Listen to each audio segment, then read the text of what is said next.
વક્તાના લક્ષણ કેવા હોવા જોઈએ તો આમાં જે બતાવ્યું છે એ તમારે લોકોએ જોવાનું. હવે હું તો કંઈ ના કરી શકું. એ વક્તામાં લક્ષણ છે કે નહીં એ તમારે બધાએ નક્કી કરવાનું. પહેલું, વક્તૃત્વ સંપન્ન, જે બોલે સ્પષ્ટ બોલે, સમજાવવામાં કુશળ હોય, દ્રષ્ટાંત આપવામાં કુશળ હોય, અઘરામાં અઘરો પ્રસંગ પણ, અઘરામાં અઘરું તત્વજ્ઞાન પણ જેમ શીરો ઉતરી જાય એમ ઉતારી દે એવું વક્તૃત્વ સંપન્ન હોવું જોઈએ.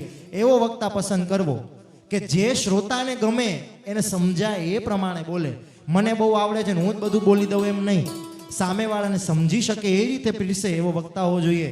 બીજો, સંયમી હોવો જોઈએ, ધીરજવાળો, ધૈર્ય સંપન્ન હોવો જોઈએ. ત્રીજું, શાસ્ત્રજ્ઞ. શાસ્ત્રજ્ઞ એટલે ખાલી દેવી ભાગવત આવડતું હોય એમ નહીં, રામાયણ આવડે, ભાગવત આવડે, મહાભારત આવડે, પદ્મ પુરાણ આવડે, બ્રહ્મપુરાણ, જે કંઈ શાસ્ત્રો, ઉપનિષદો, બ્રહ્મસૂત્રો, જે કંઈ બોલવા અમે બધાનું જ્ઞાન હોવું જોઈએ. અને એમ 360 ડિગ્રી બધું જ જ્ઞાન પીરસી શકે. આમાં આમ, આમાં આમ, આમાં આમ, એવી રીતે કથા રજૂ કરે એને શાસ્ત્રજ્ઞ કહેવાય. એવો વક્તા. પછી ચોથો, ભગવતીનો ઉપાસક હોવો જોઈએ, જે માં ભક્તિ વાળો હોય એવો વક્તા ગોતવો જોઈએ. પાંચમું, દયાળુ હોવો જોઈએ. એક ક્રેડિટ હું લઈશ પોતાને કે ભાઈ એટલું તો છે. હજી આજના સમય પરિસ્થિતિ પ્રમાણે મને એમ લાગે છે કે બહુ ભોળા પડીએ છીએ. એટલે મને એમ થાય ભોળાનો જ ભગવાન હોય. બહુ સરસ, ચાલો આપણું ભગવતી જ ઉદ્ધાર કરે, બીજું કોણ કરે. છઠ્ઠું, લોભી ન હોવો જોઈએ. આટલી તો દક્ષિણા મૂકવી જ પડશે, આનાથી નીચે તો આવીશું જ નહીં, વ્યાસપીઠ ઉપર આટલા તો ધરવા પડશે, છેલ્લા દિવસે આટલો ચેક તૈયાર રાખજો શિવશક્તિ મંડળ.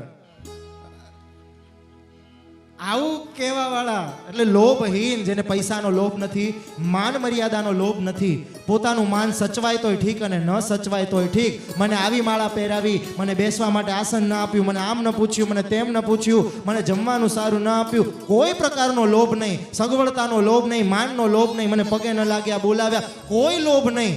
નિર્મોહિત થઈને માથું નીચું કરીને ભગવતીનું નામ લઈને બેસે અને માનું નામ લઈને ઉતરી જાય ને પછી હું કોણ એ ભૂલી જાય. આવો વક્તા હોવો જોઈએ. લોભહીન. લોભ એટલે ખાલી ધનનો લોભ નહીં, કોઈ પણ પ્રકારનો લોભ નહીં. એને દક્ષ. દક્ષ એટલે પ્રજાપતિ દક્ષ નહીં, દક્ષ એટલે કુશળ, આવડત વાળો હોવો જોઈએ. જે પણ એ કરે એનામાં એની આવડત હોય, શાસ્ત્ર પીરસવાની. અને આઠમું, ધૈર્યવાન હોવો જોઈએ.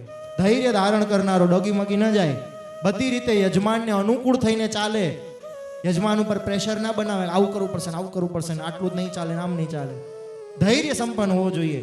અને 7 લક્ષણ છે કે આ ન હોવા જોઈએ. 8 હોવા જોઈએ, આ 7 ન હોવા જોઈએ. 7. પહેલું, પાખંડી ના હોવો જોઈએ.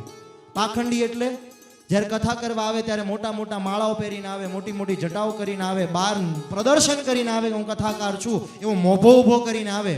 અને પછી કથાના દિવસો પૂરા થાય જો તો ઓળખવામાં ન આવે કે આ કઈ ભજન કરતો હશે. એમાં આ મેઇન છે.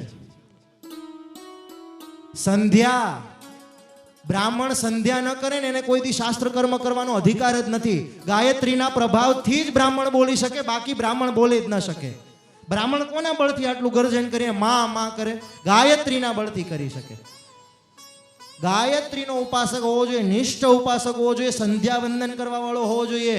પાખંડી નહીં આટલા દિવસોમાં ભજન કરવાનું પછી માં કોણ ને હું કોણ એમ નહીં.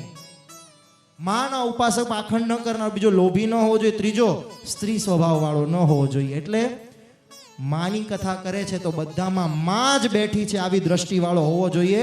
દ્રષ્ટિનો ચોખ્ખો હોવો જોઈએ કે મારી સામે માં જ બેઠી છે, બીજું કોઈ નહીં.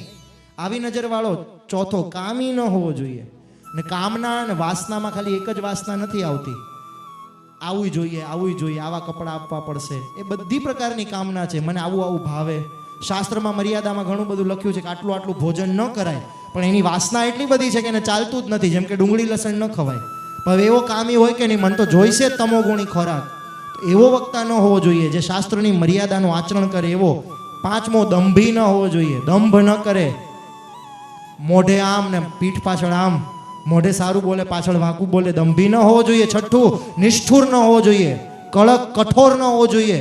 આમ નહીં ને આમ નહીં, એમ કટુ વચન બોલવા વાળો, આમ શિષ્ટના નામે કઠોર સ્વભાવ રાખવા વાળો. આવું ઉદાહરણ અપાય નહીં, બધી લીલા માત્ર છે પણ દુર્વાસા જેવા નહીં. એમ એ મોઢું જોઈને એમ એ ગોર બાપાને તો બોલાવા એવા જ નથી, હમણાં બગડશે, એવો ન હોવો જોઈએ. કે આમને કંઈક કહી શકાય, આમને કંઈક પૂછી શકાય, આમની પાસે જઈ શકાય, પોતીકું લાગે એવો વક્તા હોવો જોઈએ કે બધા મારા જ છે, બધા ભગવતી જેવા છે ને બધા મારા જ છે, સ્વજન છે, નિષ્ઠુર નહીં. ને સાતમો, ક્રોધી ન હોવો જોઈએ. એમ જય પરશુરામ. ન ચાલે, વક્તામાં ન ચાલે. વક્તાએ ખૂબ સંયમ રાખવો પડે, ક્રોધી ન હોવો જોઈએ. અને એમાંય જ્યારે જાહેરમાં બોલતા હોય ત્યારે તો બહુ ધ્યાન રાખવું. ખેર, આ બધી વાત આવી અને